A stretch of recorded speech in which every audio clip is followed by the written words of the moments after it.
Let us be a little fair here. The point I'm trying to make tonight, and I want Mrityunjay to come in as well as perhaps, Akhil Swami can come in, Professor Ahuja can come in, but to go to you, Mrityunjay, that, I've got this feeling that over the last 30 to 40 years, the easiest way to ignite, and I'm sure it's happening in America too, you can probably give us a closer view of what's happening at Harvard. We keep hearing about it. The easiest way to ignite is using students. But it does not lead to a resolution. It leads to amplification of a genuine issue. It amplifies the issue with the energy of the students, the fervor of the students, but it doesn't lead to any resolution. What's your take? And it's happening both in the US, but in India in a very organized political way. Absolutely. Arnab, thanks for having me today. I'd like to start off with this dichotomy that I see in the responses, which I saw also on the debate in the starting statements, which is of problems and processes and soliloquies and solutions, right? I mean, there is on one hand, we have a problem, right? And we know that there is a systemic problem.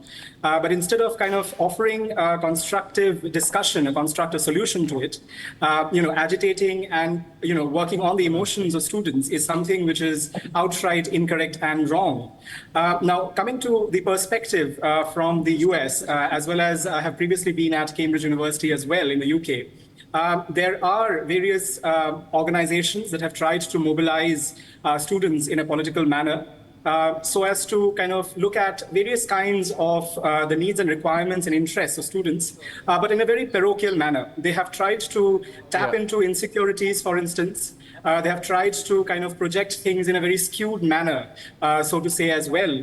And I believe that is where the Indian government has looked at this in a slightly different manner. And therefore, I align with what they have been trying to do, which is to form a committee, for looking at how to do things in terms of security and in terms of various other aspects of conducting examinations, as well as looking at there has been a law that has been passed today, which is on the Prevention of the Unfair Means Act.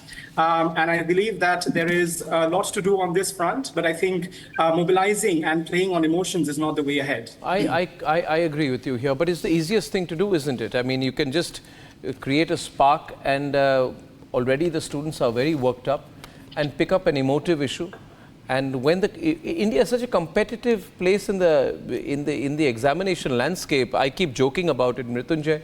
I'm sure that Rahul Gandhi has not been through any of these sort of tough examinations. He's not had to. He has had a very privileged life. So he cannot empathize or understand what the students are going through.